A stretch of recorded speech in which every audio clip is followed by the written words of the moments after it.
হুগলি থেকে এটিএম এসেছে, দারুণ একটা কনফিগারেশনের ল্যাপটপ নিচ্ছে আইপি ব্র্যান্ডিং যে 5/8 ব্ল্যাক স্টোরেজ ব্ল্যাকে এবং কার্বন ফাইবার বডিতে। তো চলো প্রিয়ম এটা আনবক্সিং করো। এখানটা একটা কাট লাগা ব্ল্যাক প্রত্যেকে ভালো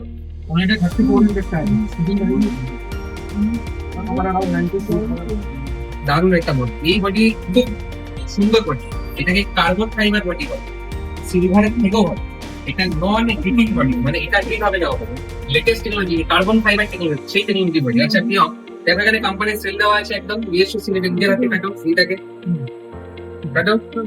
ওয়াও বড় না জি, দারুণ দারুণ দারুণ দারুণ অসাধারণ স্ক্র্যাচলেস বডি। তুমি একটু বডিটা ধরে রাখো, স্টিলে তো স্ক্র্যাচ করো, এটা স্ক্র্যাচলেস বডি আছে, জীবনে স্ক্র্যাচ করতে পারবে না।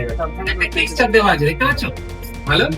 দেখে কার্বন ফাইবার লেটেস্ট এটা এইচপি নিয়েছে G50 এই টেকনোলজির উপর ল্যাপটপ বেস হবে। আর ল্যাপটপটা লাইট ওয়েট এবং ল্যাপটপটা অসাধারণ একটা স্পিল রেজিস্ট্যান্ট বডি, মানে এটাতে ওয়াটার রেজিস্ট্যান্ট, সিলভার মধ্যে ওয়াটার রেজিস্ট্যান্ট। তো যেহেতু spill resistant water resistant body, তো কার্বন ফাইবার টেকনোলজি দারুণ টেকনোলজি। এর উপরে কোনো টেকনোলজি ওকে যে প্রাইসটা দেওয়া হয়েছে মার্কেটের প্রাইস 30,000 দাম হয়েছে, তো এটা কত নেওয়া হয়েছে শুনেছি এটা 35,500। কেমন লাগছে? এই যে ফিঙ্গারপ্রিন্ট সেন্সরটা পড়লে এটা সবাই সহায়ক আছে কি এক্সট্রা ফিচার্স তো এটা পাবে না কোথাও। এই ল্যাপটপ কেমন লাগছে একটু দর্শকের উদ্দেশ্যে বলো, কেমন লাগছে? ভালো লাগছে।